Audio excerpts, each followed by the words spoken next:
Hello and welcome. I'm Tim Modise, and welcome to the third part of the first Open Dialogue series brought to you by the Wits Center for Public Enterprises. And these engagements bring policymakers together with various stakeholders in the different sectors of our economy. And the first is an open dialogue on communications featuring the Minister of Communications, Yunus, Carrim, as well as the academics, researchers, students, and various role players in the communication sector of South Africa. Now, in this last segment, we look at a mini debate that ensued as a result of a suggestion that the market should consolidate and reduce the cell phone operators to a few instead of many. Just to continue what I was saying, and I apologize I didn't introduce myself, was to say some of the policies that are being put in place, if there's due consideration to the long-term sustainability of the industry. As private companies, our willingness to invest is driven by returns, and that's no secret, right? And sometimes regulation can focus so much on competition and pricing to an extent that it actually creates a disincentive to invest. I'll give an example of licenses being issued that have finite periods. To us, sometimes it doesn't make any sense for licenses to require renewal when, renewal periods, all that happens is literally, us sending a check and nothing changes in the industry or the regulation or what the license purports to do, especially when the spectrum fee is being paid anyway during the life of the license.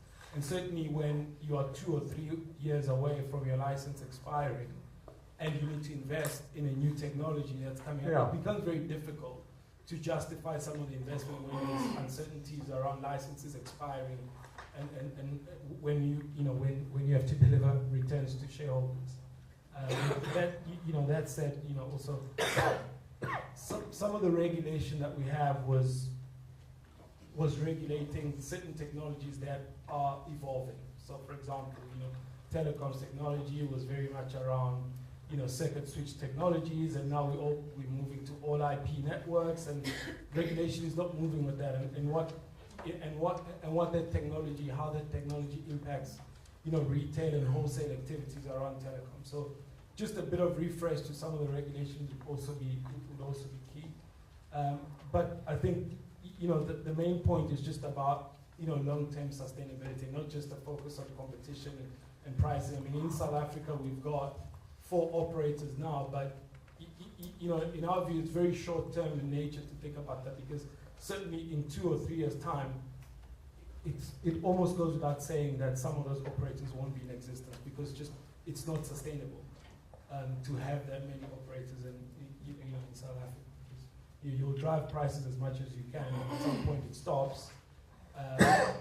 Either you keep going and there's no investment that gets made, or it's got to stop for people to be able to justify making the investments in the new technologies that are coming through. I'd like to give Thank you. the others an opportunity to ask. Let's take one other question. I have a feeling there are people who disagree with you. Yes. That four operators are too many, that they're going to be reduced. But Yes. people who disagree, Yes, who disagree? I disagree. Let's say a view first, and then we'll take the question. Yeah? The issue is, I think what is important, people invest because they have to make money. They also have, private companies also have a responsibility to uplift the communities that they operate within. A spectrum, for example, is a government resource, and they can use that resource or the licensing to determine what do they want to uplift that country. So I mean, it's true from a private point of view that people invest, they want to make profit, but it's also important that businesses invest to uplift the communities that they're in. It's important to bring costs because government have the responsibility. Private sector also have the responsibility, so when those who make money, who have the money to invest together with government, invest together, they can uplift the society and everyone. It will be profitable for everybody. So the issue is there is space for more than 4 big operators. There are space for many operators, and we need to encourage competition in the market. Thank you.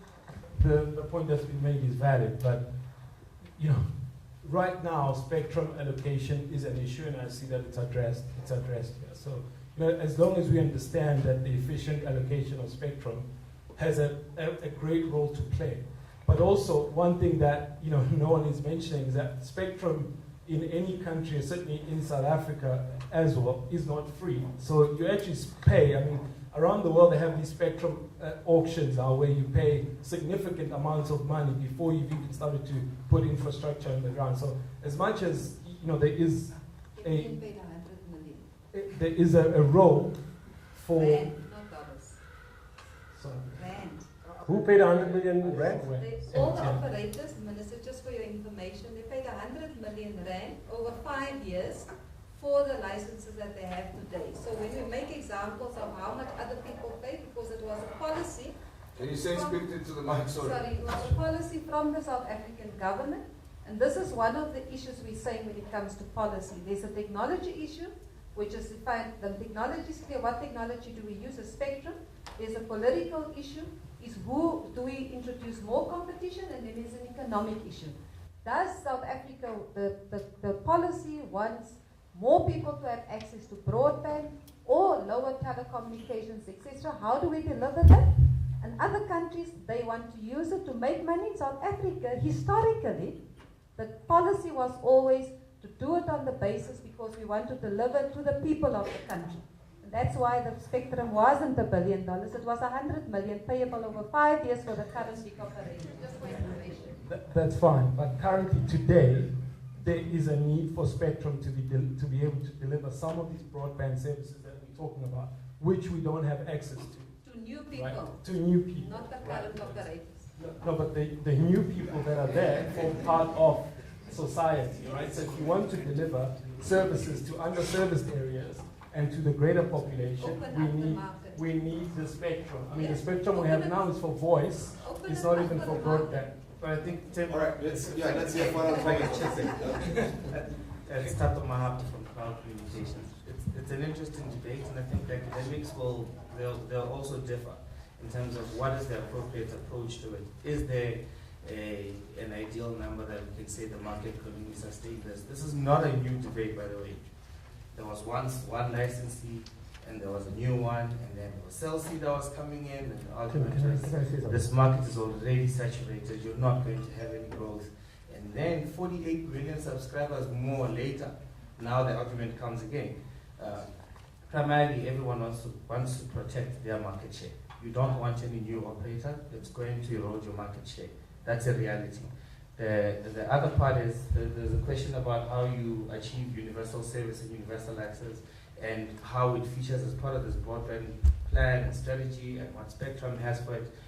The reality is the more operators you introduce in the market, they all have to serve different aspects of that existing market.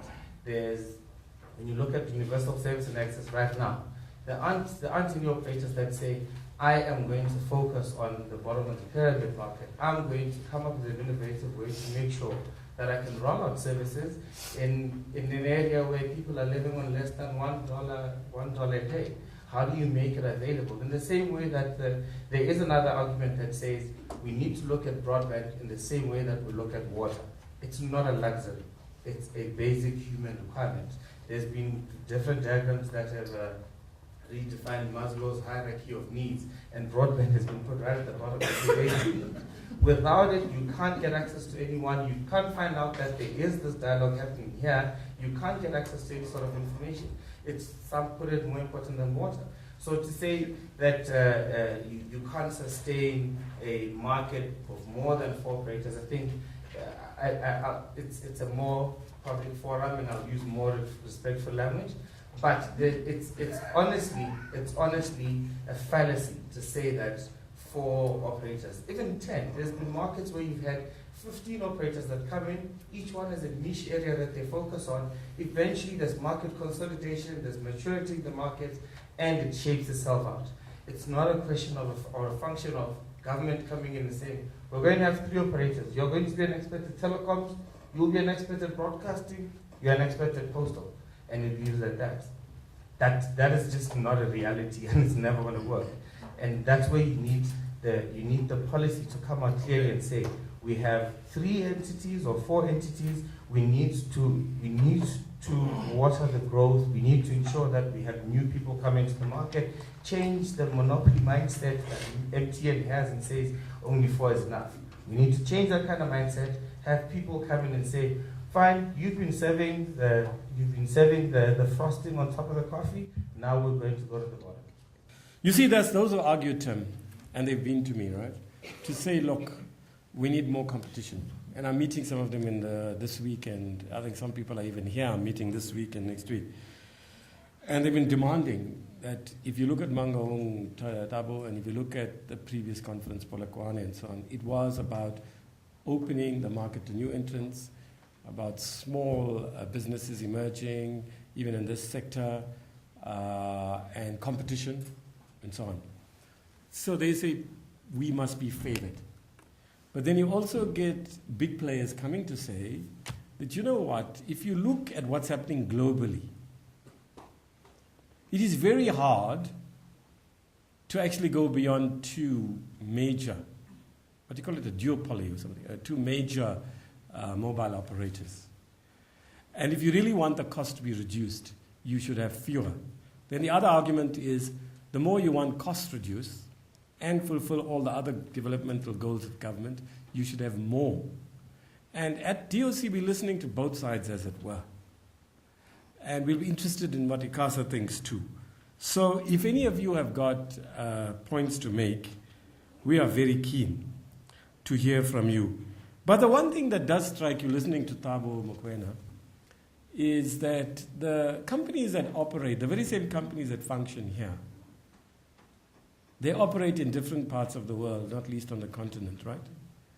And why is it that they're able to charge less in comparative terms in other countries on the continent and charge so much here? Thirdly, it can't all be attributed to government's tardiness and slowness or ICASA's failure. The private sector must take some measure of responsibility for where we are in regard to the costs to communicate. And how is it, Mr. Mokoena, that elsewhere in the world they have lower costs to communicate, but they're also investing simultaneously? Yeah, you've got higher costs and underinvestment, right? So, you're the experts. Please respond to these questions. I think Tim's ruled it out for now. You can email us. I'll be interested, the department's interested, the ministry is interested in whether... You see, let's make something clear. To me, it seems, tentatively speaking, tentatively, I haven't got a thought finalized yet. And even if I do, I'll confer with others who know more than me, and collectively, finally, as the minister and deputy minister, we'll take the decisions, but we'll hear all sides. It seems to me the real issue is to reduce the cost to communicate, in the interest primarily of the poor and the disadvantaged, but also in the interest of all other sectors, all other classes and strata, including business, so that they can grow the economy faster, we can have more revenue for our developmental goals, right? So is it unfair, Tim, to say that should be government's concern? And if it means 2 operators will serve those goals better, then shouldn't government go for 2? And if it means more than 2, then shouldn't government create the space for more than 2? Isn't the goal that? Yes, if you have more than 2, then there'll be more business people and so on and so on. So looking at all our goals, reduce the cost to communicate, growth, development, job creation, which is the better option? Having only 2 or so, or having many? What happens elsewhere in the world? Is it true that elsewhere in the world, they're moving towards what you call a duopoly? Is that the word? Duopoly. 2 major competitors, right? And if we don't go in that direction, we are told, then investment doesn't occur. I think that's a subtext of what the MTN friend is saying. Then finally to say, yeah, somebody said it's as important as water or more important than water. I'm not sure, but it's definitely very important. It's a basic material need. It's a human right, I read the other day. But somebody told me, Tim, that the Minister of Communications, that's what he's called, in Mauritius, or the person that deals with this area, said that, I think he implied in the developing world, but maybe it's globally, that more important than roads roads these days for people to connect with each other is broadband. If you have broadband, hey, that's a main priority. Now, I don't want municipalities who are here to use that as an excuse for potholes and say, no, we're waiting for national government to come with a policy. We can't deliver because Yunus said, the minister said, that broadband is more important than roads, right? So this is the sort of thing on your online websites that I get into trouble for, Duncan. So can I plead that, not you, I mean, you're more sophisticated than some of your colleagues are. I did not say, and the journalists who might be, I did not say potholes are fine, provided you deliver broadband when the government finally gets its policy. I never said that term. Okay. At some point during this open dialogue, the Minister Yunus Carrim was also hilarious at times, telling an interesting story about Joseph Stalin. Every little thing I say and do, unlike in local government, nobody cared much what I said, right? Everything gets picked up by these little things. I never knew they existed. These, they call them I don't want to use names. Well, what do you call them? Duncan, what do you call yourselves? You are like on the websites, eh? Online technology. What do you call online technology? News sites. So every little thing I say gets carried. Even I make a facetious remark, gets carried. So let me repeat, I never said that seriously, obviously, that I looked at Joseph Stalin and what he had to say in the 1930s about LLU, for those of you who don't understand, local loop unbundling, or what he said about FTR and MTR, hands up, those of you know what that even means, or NGN, that's, mobile termination rates, fixed termination rates, and new generation networks. I never said I looked for Joseph Stalin in the 40s and what he said about digital migration. It was a joke, obviously. It was a reply to the DA, who said, yes, this guy from the Politburo, he's going to nationalize telecom and everybody. So I said, yes. You know what happened? When the president told me, hey, Yunus, you must be the minister now of communications, I broke into a heart-rending rendition of the International, and I immediately Googled Joseph Stalin, to look at what he had to say. And hey, you know what? Stalin is cool with these things, right? Stalin's cool. The only difference between Joe and me is that his methods of getting there, right? He's too aggressive. But you know what I said? You know what? Given how slow we've been, Alan, I think maybe I agree with Joe for once. Man, the thing goes out, the peasants from Mongolia ring me and say, hey, Yunus, why? As it is, the markets are jittery. You're a Politburo member and so on. And hey, you know what? You shouldn't say you're consulting the Politburo. I said, I never said consulting the... It happens to be a person from Maritzburg, Umsundusi, needless to say. My constituency, so to speak, right? Small as it is. I said, no. I told this guy, he's a well-meaning guy, I said to him, no, it's not true. Where do you get it? He picked it up from the department officials. Can you believe it? A joke that I made. So what did I do? To cover my tracks, I'm going to address the Nat Nakasa Awards dinner. So I decided to put it on the website of the department. This is my talk, right? And it was obvious I was joking. So I'm very careful. No more jokes in the department. You know why? These things go out. So, you know what? Okay, let me move on. I can't remember where I stopped, but... Then came the serious part one more time, when pricing and the management of competition were discussed. I think the real issue of cost to communicate is handled in a manner which creates a little bit of confusion, in the sense that what would a government do in order to reduce the cost of communication? Aren't there instruments of making sure that costs do come down? One of which, of course, right now we have competition, but it's not effective in the sense that the consumers are not benefiting. They're paying high prices, etc. So now we arrive at a situation where we are saying there is competition, but it's not effective. So what would the regulator then have to do? Now we've got the regulator and the competition commission. They do have concurrency. They can handle this thing together. Actually, the competition commission is far much more, has more teeth than the regulator would have.